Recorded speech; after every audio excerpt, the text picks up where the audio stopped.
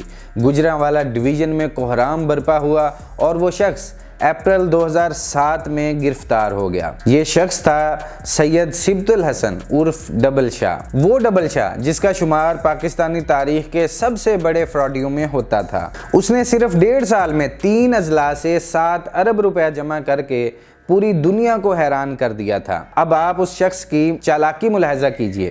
یہ 2007 میں نیب کے شکنجے میں آ گیا۔ نیب نے اس کی جائیداد، زمینیں، اکاؤنٹس اور سیف پکڑ لیے۔ یہ رقم 3 ارب روپے بنی اور اس نے یہ 3 ارب روپے چپ چاپ اور بخوشی نیب کے حوالے کر دیے۔ ڈبل شاہ کا کیس چلا۔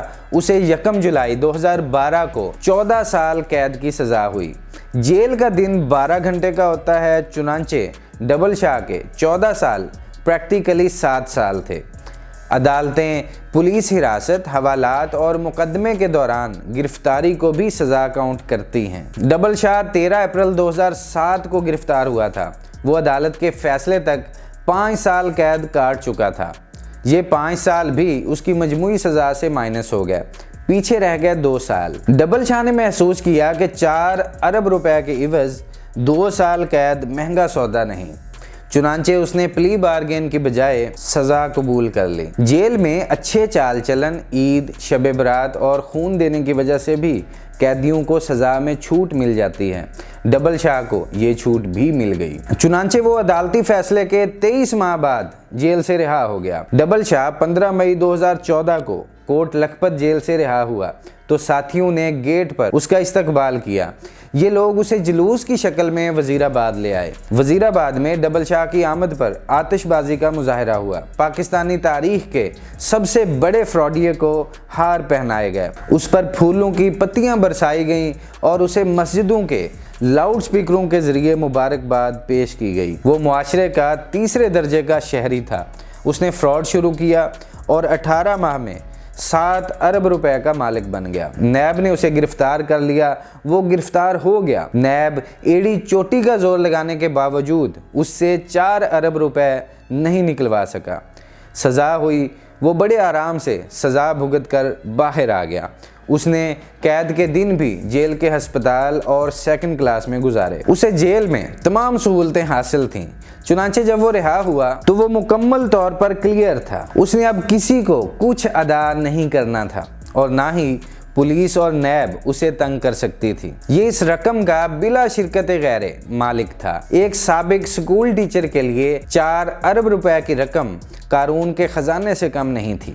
وہ وزیر آباد سے لاہور شفٹ ہوا اور دنیا بھر کی سہولیات کے ساتھ شاندار زندگی گزارنے لگا۔ لیکن اب اللہ کا نظام بھی ملاحظہ کیجئے۔ سید سبط الحسن شاہ عرف ڈبل شاہ کو رہائی کے 16 ماہ بعد اکتوبر 2015 میں لاہور میں ہارٹ اٹیک ہوا۔ اسے پنجاب انسٹیٹیوٹ آف کارڈیالوجی لے جایا گیا۔ اس کی طبیعت تھوڑی سی بحال ہوئی، یہ گھر آیا، لیکن پھر یہ شخص 30 اکتوبر 2015 کو انتقال کر گیا۔ یہ شخص 4 ارب روپے کا مالک ہونے کے باوجود دنیا سے چپ چاپ رخصت ہو گیا۔ ڈبل شاہ کی ساری بے نامی جائیداد، خفیہ اکاؤنٹس، کیش رقم، فیکٹریاں اور پلازے دنیا میں رہ گئے اور وہ خالی ہاتھ اگلے جہاں چلا گیا۔ یہ ہماری زندگی، ہمارے نہ ختم ہونے والے لالچ اور ہماری لامتناہی ہرس کی اصل حقیقت ہے۔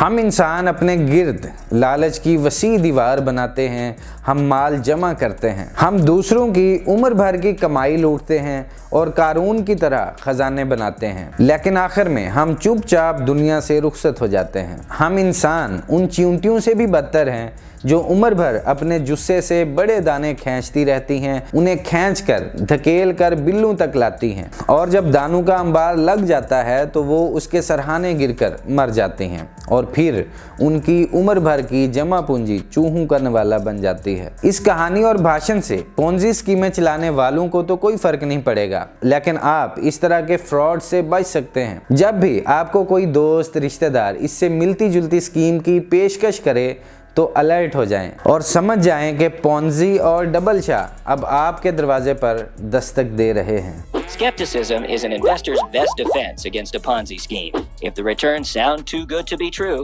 they probably are.